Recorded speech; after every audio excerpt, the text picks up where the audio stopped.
पवन सुत नामा। अरे सुनती हो, मेरा लैपटॉप कहाँ रखा है भाई, मिल नहीं रहा है। हाँ, वही बेड के साइड टेबल पे ही रखा है लैपटॉप। और मेरे ऑफिस जाने के कपड़े वो कहाँ रखे हैं? निकाले हैं कि नहीं तुमने? अरे हाँ बाबा, सब निकाल के रख दिया है, वही बेड पर देखिए तो। वीर विक्रम बजरंगी। और सुनो, मेरे लिए नाश्ते में सैंडविच बना देना, पनीर वाली। लो, अब इनकी नई फरमाइश सुनो। सुनिए, मैं कोई सैंडविच बनाने नहीं वाली हूँ, चुपचाप आलू का पराठा बना रही हूँ, वही खा लीजिएगा। संगी कंचन वरन विराज।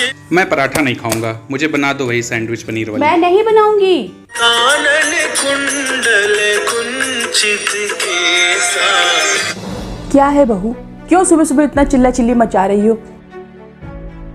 क्यों खा ले वो आलू का पराठा, जब उसका मन पनीर के सैंडविच खाने का है तो जाके बना क्यों नहीं देती पनीर का सैंडविच? माँ जी, आप तो बस मुझे ही डांटती हैं, हमेशा अपने बेटे को कभी नहीं समझाती हैं। मैंने इनसे रात में ही सोने से पहले पूछा था कि सुबह नाश्ते में आप क्या खा के जाएंगे, तो इन्होंने ही कहा था कि मैं आलू का पराठा खा के जाऊंगा। अब सुबह सुबह इनका मूड चेंज हो गया। अरे नहीं मन कर रहा होगा उसका आलू का पराठा खाने का सुबह सुबह। तू अगर पनीर का सैंडविच बना देगी तो क्या कोई पहाड़ टूट पड़ेगा तुझ पर? माँ जी, सुबह सुबह इतने सारे काम होते हैं, मुझे भी तो ऑफिस जाना होता है। सुबह के एक एक काम मैं बहुत टाइम से ख़त्म करने की कोशिश करती हूँ, फिर भी मेरी ऑफिस की कैब छूट जाती है। माँ जी, मैंने इन्हीं के कहने पर आलू उबाल के रख लिया, आटा गूंथ के रख लिया, सारी तैयारियां कर ली आलू के पराठे की। अब एंड टाइम पे बोल रहे हैं कि सैंडविच खानी है। अब चलो इनके लिए सैंडविच बनाऊं। जाकर बना दे आलू का पराठा, कोई इतनी बड़ी बात नहीं हो गई है।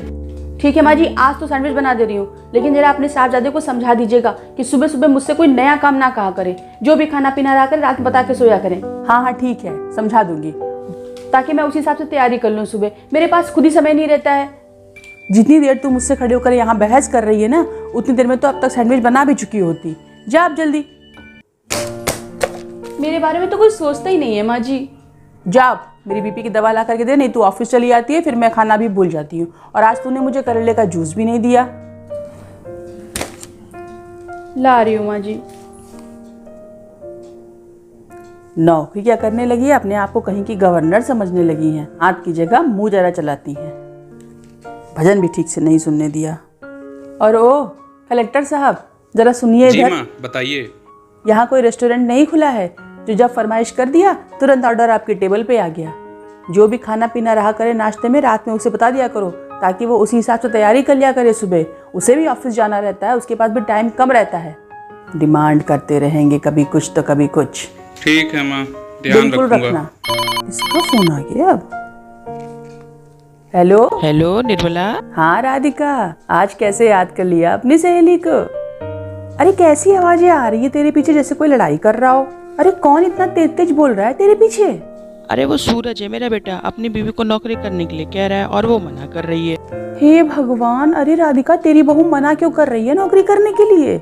उसका कहना है कि उसका बच्चा अभी बहुत छोटा है, घर के इतने काम होते हैं, कैसे वो मैनेज कर पाएगी घर और ऑफिस के काम। तो मैंने भी कह दिया हाँ मत करो नौकरी।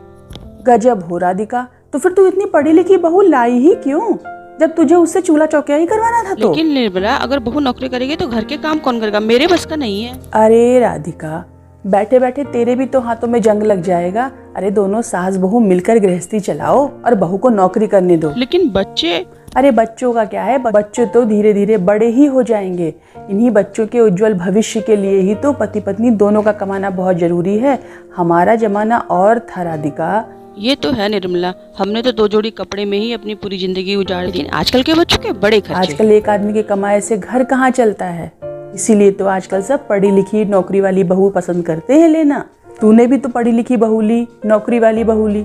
मैंने भी पढ़ी लिखी बहू, नौकरी वाली बहू ली। देख, मैं नौकरी करवा रही हूँ और तू नौकरी नहीं करवा रही है। अब मेरी बहू को ही देख, 35,000 रुपये महीना कमाती है, घर भी देखती है, ऑफिस भी देखती है और मेरा बहुत अच्छे से ध्यान भी रखती है। और मुझसे जितना बन पड़ता है मैं भी उसकी मदद करती हूँ। और 1 रुपए भी बिल्कुल बेफिजूल खर्च नहीं करती है मेरी बहू।